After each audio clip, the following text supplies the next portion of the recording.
Season 14 is the first season in the history of League where I've personally felt that there are so many genuinely OP supports, and I don't throw around that label very often.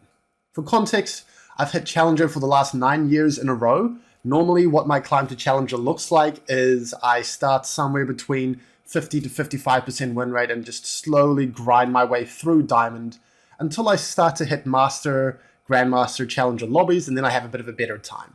I struggle typically to solo carry on enchanters or engagers, and I'm always relying to an extent on my teammates following up or performing. But this season, I've completely smurfed and I haven't just gotten 10 times better. What I've done so far is I've sped run Master on my main in Oceania with a ridiculous 14 game win streak and an over 80% win rate in Challenger MMR spamming Bard. I've now moved to the UK, which is going to explain the bare bone backdrop and change in scenery for the moment, but I'm ranking up on EUS at the moment, and I'm currently 52 and 20 win-loss with a 72% win rate in master lobbies already, so let me explain my findings. The deciding point is that supports can genuinely be carry threats this season. They practically get a free completed item when they upgrade their support item, and especially for carry supports, this is a blessing that can't be overstated. Because we're so starved of gold, getting that free damage and free full item to give us so much extra power just goes an incredibly long way that other roles just don't have access to at the moment. So Bloodsong and Zaxx, they're in such a good state that it makes almost any champion using these viable and any champion abusing these OP. Although not only carry supports are strong, in terms of having as much agency as possible in your hands, carry supports are better than they've ever been and maybe ever will be. So what I want to do now is just go through my list of OP supports and discuss them one by one. The first support we're going to be talking about is Senna, who is S tier. The better you are at League, the more you can get out of this champion as well.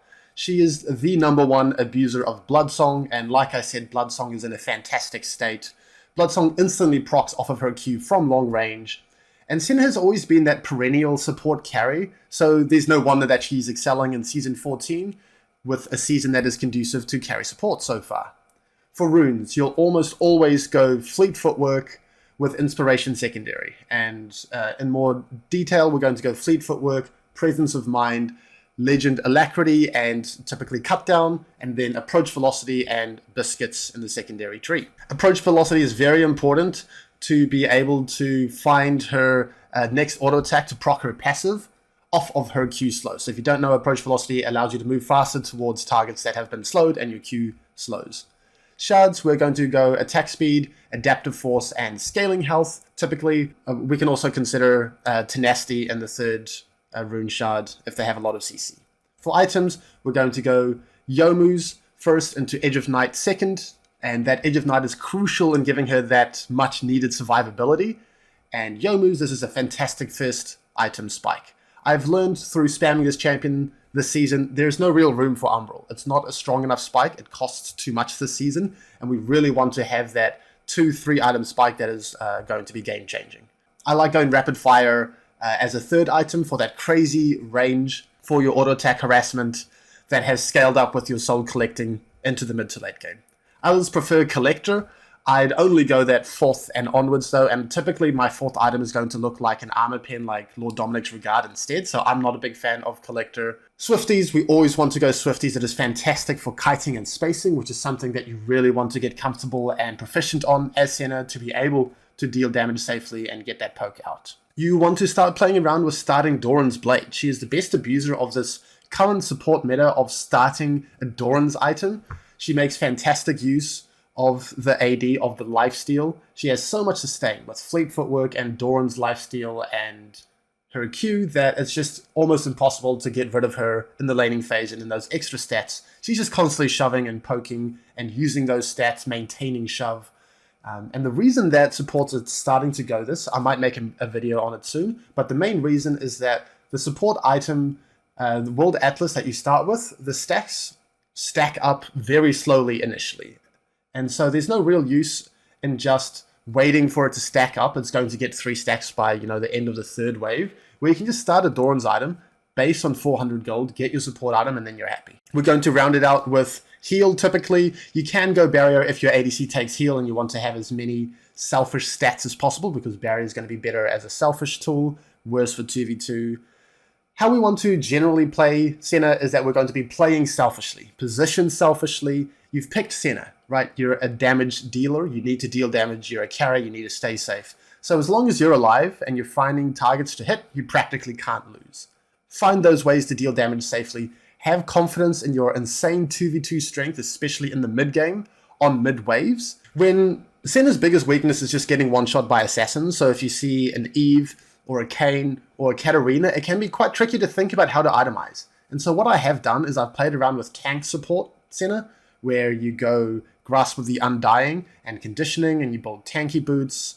And the items that I normally build for that are Heartsteel, Frozen Heart, Titanic Hydra, Kainic Rakan, Sundered Sky, things like that. You have much more forgiving limits. You still do a lot of damage with Bloodsong and your passive. It's just the items don't really feel as good, and you're obviously not going to do as much damage. So I would consider playing around with that. But you can also just rush Edge of Night first when you verse a lot of threat, and you can go Bone Plating and Revitalize. The reason that I've personally found so much success on tank Senna is I think the surprise factor. People see a Senna and expect to be able to one-shot her, and then these assassins jump on top of you, and then they don't kill you, and then they just die. So for this first game, we're going to have a look at Senna's limits on mid-waves in the mid to late game.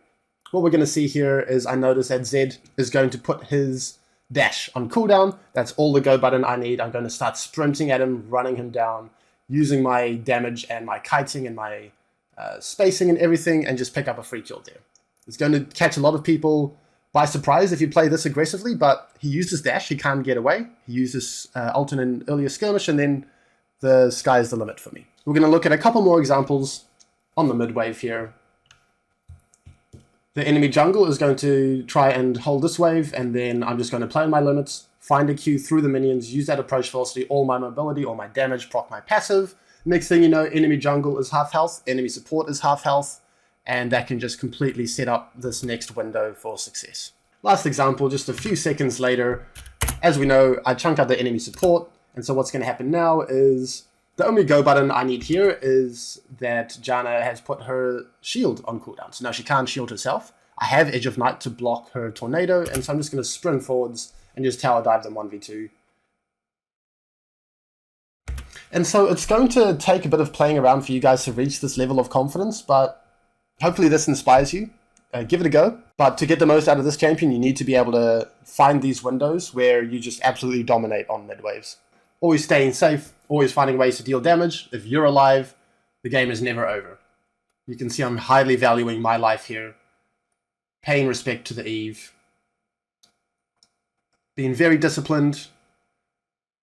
Finding targets to deal damage to.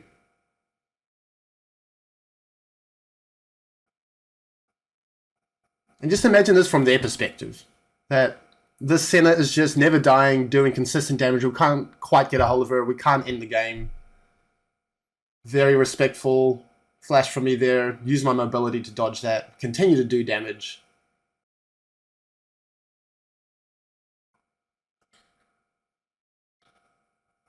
Fight's not over. Gonna snipe her through a minion.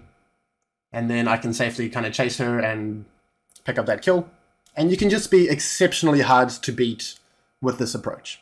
Alright, let's move on to the next champion, which is going to be Bard. Bard is also S tier. He also scales with game knowledge, so it's harder to pick this champion in lower elos, but he is the perennial solo queue pick. He's been in a great spot for a while. He's criminally underplayed, both in solo queue and in professional, in my opinion. Solo queue is just inherently a chaotic environment, and he thrives in chaos, and he thrives at generating chaos. He's a great abuser of Bloodsong, one of the best. He can proc it so easily with both his Q and self-casting Ws, with 2 stacks now. He loves the efficient tank items like Frozen Heart and Kainic Rakan, and he also enjoys Trailblazer. I'm not a fan of fleet into full tank, as you have 0 mobility. With no Relentless Hunter, with no Trailblazer, mobility does so much for his playmaking, while he can still be tanky enough with Guardian and the other items. But feel free to try out yourself. What I recommend is we go Guardian, primary with Domination secondary. And then our items are going to be Trailblazer, tanky boots or lucidities, frozen hearts, Canik Rukan, Imperial Mandate, and then kind of tanky situational items. What you want to do as Bard is just to roam around, make plays, be really decisive in finding skirmish opportunities and pulling the trigger when you can have these number advantage situations. Back yourself to win those number advantage fights with no hesitation. Otherwise, we're mainly looking to min-max your Blood Song cooldown for damage and typically avoid max range ults. It's going to be really hard to hit that. In laning phase, we're typically going to be comfortable with a slower pace of lane. You're not the strongest in the 2v2, that's fine. Just scale up and get through the laning phase so that you can start to roam around. We also want to try our best to land double stuns on Qs, as a double stun with a Q is really going to just completely change the outcome of a fight. Here we're going to see me roaming around and pouncing on opportunities and also controlling bot river so that I can move freely between mid and bot and pounce on any opportunity that may arise. I am posturing in fog, I'm waiting for my mid laner to get here, and then if I think that Zoe is out of position, I'll collapse on her. If not, I won't. So she backs off, that's fine. As I'm controlling bot river, any opportunity in either mid or bot I'm able to pounce on, and so now I start pinging this Annie. I'm going to wait until my jungler is a little bit more in position. We end up being able to portal our jungle through and find a 2-man stun, which is going to be really impactful. And this is just the pace of game that you want to look for. Just create these chaotic, messy situations where you can just thrive and you just are able to make things happen before the enemy team organizes themselves and group up. Okay, a couple more examples of decisively pouncing on skirmish opportunities before the enemy team can organize themselves. I see that Swain is by himself here. He's slightly out of position. So we get a big chunk on him, and then I'm not happy with that. He ghosts. I'm not happy with that. I'm going to try and get his flash. And if you're just confident and decisive, then things like this are typically going to work out. We'll keep playing this one a little bit. Remember, pounce on these skirmishes before the enemy team has an opportunity to organize themselves. So here's a Senna. She's trying to organize herself. She's trying to group up with the rest of her teammates, but I catch her while she's still moving through, and then we're just able to 100-0 her over the wall. And then that's not all that I want. I see that Silas is by himself. I'm decisively pulling the trigger here. I say, guys, I think Silas is out of position. Let's do something about it. And yeah, it's just much of the same. It's very chaotic. We have number advantages. I'm decisive. And then these situations are just going to work out for the vast majority of the time. And imagine if this whole sequence was me just grouping behind my teammates and just waiting.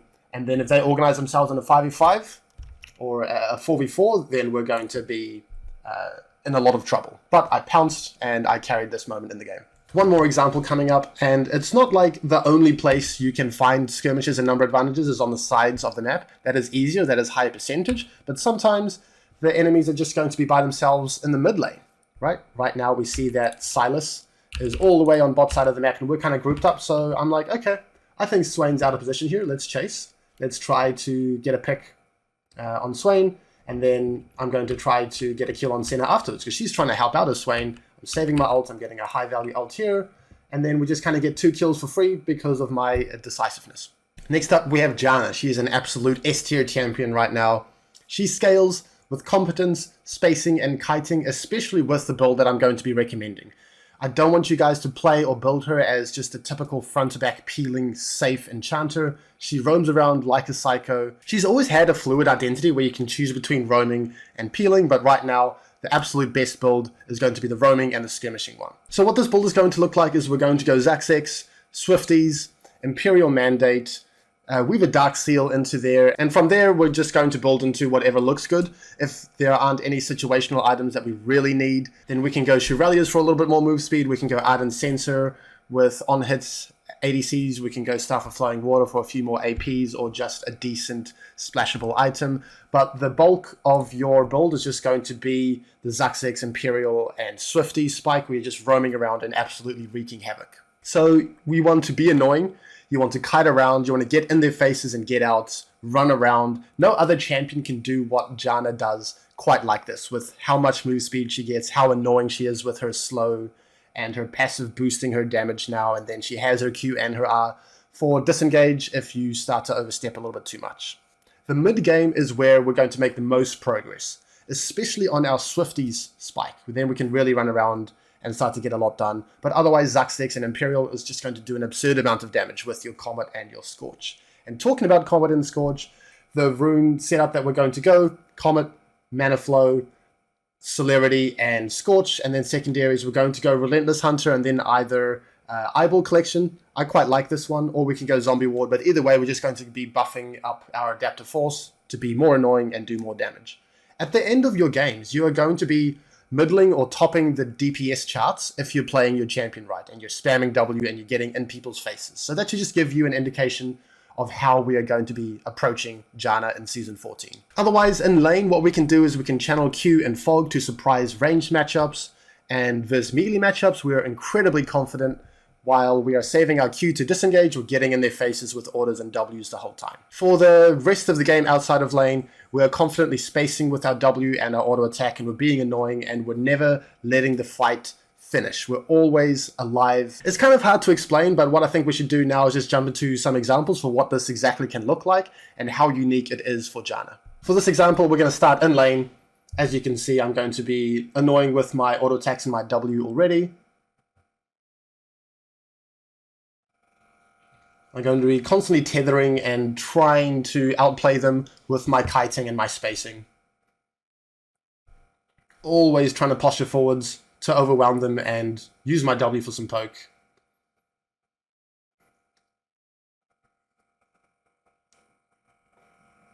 We're going to find one more W here, especially when they start to use their cooldowns. That gives me a little bit more of an opening. And so you can see I've pretty much made all of this progress 1v2, right? I've chunked Tristana and Lux almost to half health by myself. And this is how you're going to get the most out of Janna, by really pushing those limits and trying to be annoying.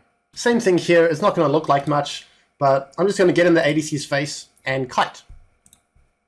Do some damage, play in my W cooldown, and next thing you know, the ADC is practically dead. This next example is going to be a great visual of what I mean when I say unique Janna skirmishes. So let's skirmish, let's deal damage, let's be annoying, let's use our mobility, but currently I'm spacing Nautilus's hook so I don't die, and then as long as I don't get hooked, I'm not just going to get one shot.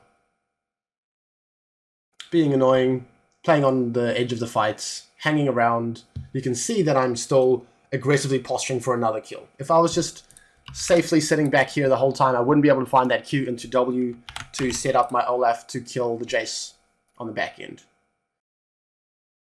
And this is the fight that only Janna can really accomplish. So we're going to be grouping up in top river here. There's going to be a bit of a skirmish that's going to unfold.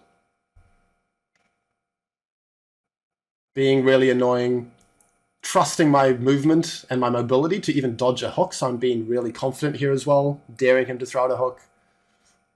Staying safe while still finding Ws to deal a bit of damage. Fights are never over. You want to be as annoying as possible, always deal damage. And the longer that this fight goes on, I'm just going to be more and more of a nuisance. I find a random kill into the Jace in the middle of that fight.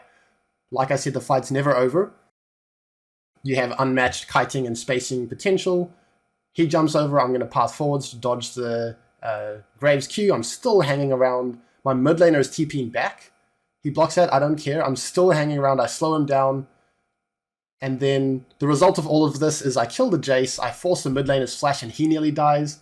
I frustrate the Nautilus who's trying to follow up, and then we find a kill onto the Nautilus on the back end here. And this is why I say the fight's never over. Keep being annoying, keep playing on your limits, and these fights are just so satisfying and frustrating for our perspective versus the enemy's perspective, and you're just going to carry games.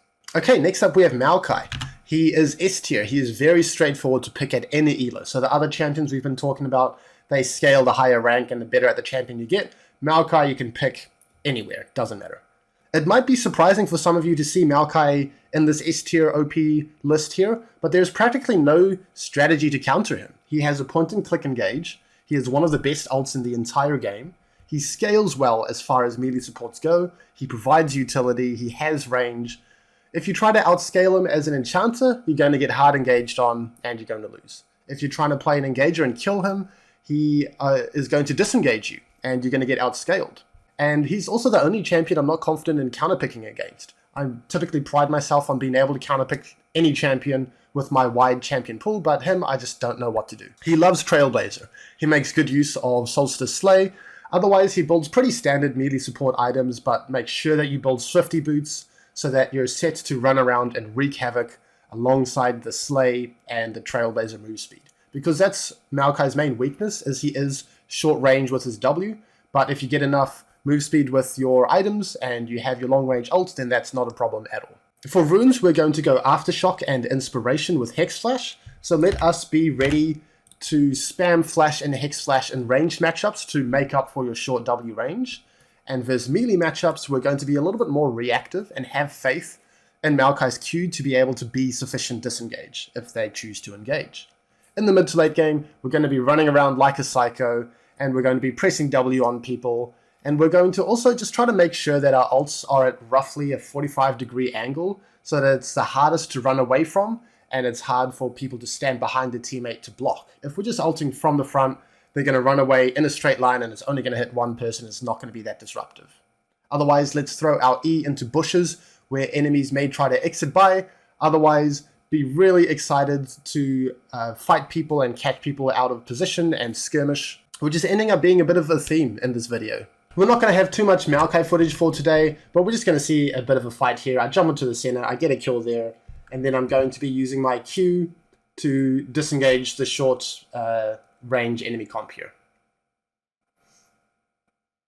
Hanging around. And as you can see, that Q, pushing people away and slowing, is very tough for enemies to just kind of hard commit through your Q. So that's going to be useful. Let's move on to Karma, and we're going to be moving away from S tier into A tier now. So Karma, she's A tier, she is tougher to execute at lower elos, but she definitely deserves a spot here on this list, at least an Emerald Plus. She's not S tier, as she doesn't scale as well as the other elite supports we've already mentioned. She also needs a really good understanding of how to snowball a game as her. She's not a typical enchanter, but she is terrifying this season if you can get that snowball going. She is making fantastic use of Zaxx, Malignance, coupled with Comet and Scorch, and she's a serious threat throughout the early and mid game. She can solo carry lanes and skirmishes, and she can really set your team up for a snowball.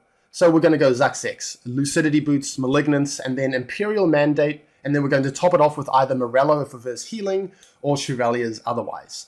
Go Comet, Nimbus Cloak, Transcendence, or Absolute Focus, depending on if you can stay healthy in the lane. And then for secondary runes, we're going to go Cheap Shot and Ultimate Hunter. Be an absolute psycho on this champion. Use your Nimbus Cloak to maintain a tether with your W, and so you can land your RQ with Ignite for a huge amount of burst. You want to confidently pounce on any skirmishes. Don't sit back and wait for a 5v5 team fight. A couple more champions, I'm going to mention them both at the same time, Brand and Zyra here. They're both A tier, and they have very similar reasons for why I put them here.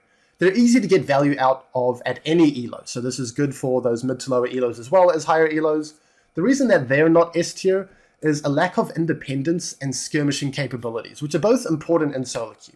It's always going to be messy and chaotic, and they are immobile mages at the end of the day. Our other mentioned supports can thrive in chaos, but not so much Brand and Zyra. With that said, they abuse Zaxx fantastically, and they also abuse the Rylays into the Liandry's build path, a really obnoxious build where you end up with absurd amounts of health, patching up their susceptibility to getting one-shot, and you still deal a tremendous amount of damage with their kits. So our runes for Zyra, we're going to go Comet, Scorch, Taste of Blood, and Relentless Hunter. With Brand, you more so want to go Dark Harvest with Bounty Hunter, and then secondary is going to be Mana Flow and Scorch. Items are going to be the same: Sork Shoes, Rylays, Liandry's, and then into situational items. Morello if you need Heal Cut, Crypt Bloom if you need Magic Pen, Zhonya's if you versed Burst, Malignance if none of the above, but make sure that you understand their spikes. Sork Shoes is fantastic early on, Rylays plus Liandry's is terrifying. For Brand and Zyra, it's going to be really hard to go 0 deaths. In a lot of skirmishes and teamfights, you can get a lot of damage out and still die and have done your job. Brand, especially lacking the plants that Zyra has for utility and vision for face checking, will be a bit of a kamikaze champion sometimes. But otherwise, like I said, when you have your spikes, act like it, be very confident and look for fight opportunities. Try not to get sucked into mess and chaos too much. You are susceptible to getting flanked and you are immobile, so move towards action, gravitate towards it, but keep your exit route in mind. Staying nearer to mid is always helpful, and lastly, creatively camp bushes and use your full combo to one-shot or drop to low health or blow summoners of the enemy champions. Honorable mentions. The first is Rakan. He is still a great champion. He just doesn't have the 1v9 potential that these carry options do in Season 14. He's really hard to punish in lane. He is great at skirmishing. How we're going to build Rakan, we're typically going to go Guardian unless you really want that threat from Glacial. Otherwise, we're going to be building Trailblazer and Zeke's Herald and Lucidity Boots, and we're going to be excitedly pouncing on any skirmish opportunities. Try to avoid 5v5s. Don't rely on flanking or primary engaging, but instead counter-engage or secondary engage, and use your teammates as springboards to jump off of with your E to then set up your W. We're just going to see a few examples of just excitedly pouncing on skirmish opportunities before the enemy team can get organized in a 5v5. Here's a skirmish. Cool. Let's pounce on killing the Sivir as well. Another situation where I don't want to wait for them to get organized, so I'm just going to start pinging and collapse on the Kazakhs very decisively and confidently.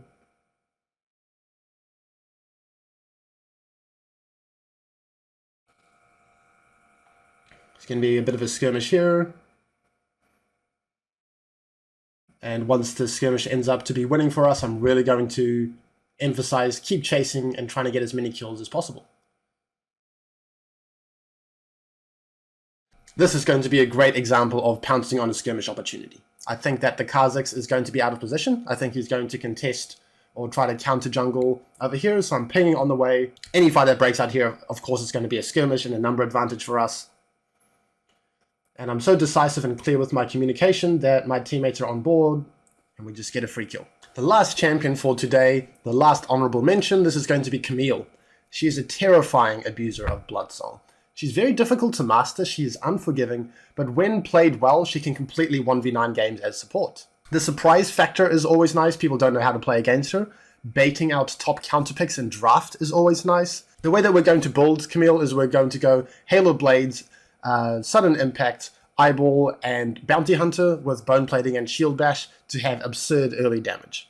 And we're going to act like it. We're going to take early trades, like we're going to see here in a second.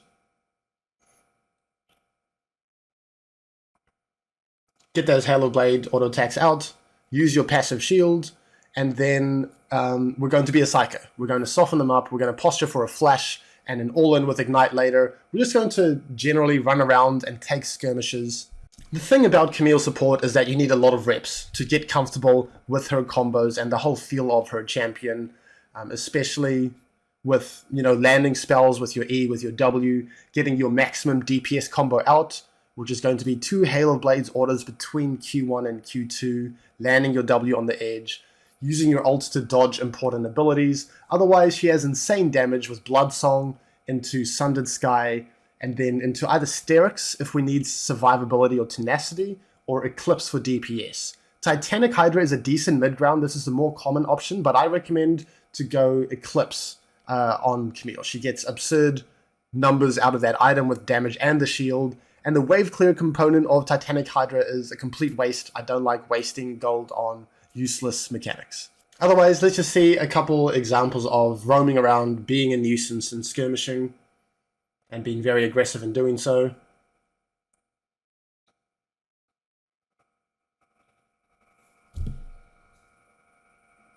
Okay, we're going to get the kill on the Kazakhs.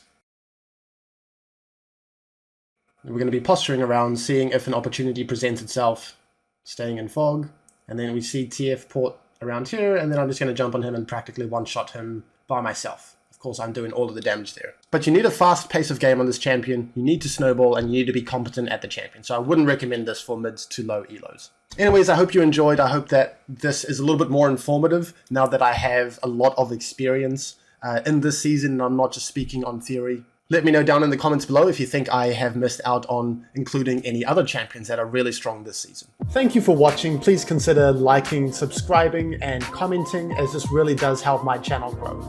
To level up your gameplay and mentality, visit my website schoolofsupport.gg The link is going to be down in the description below.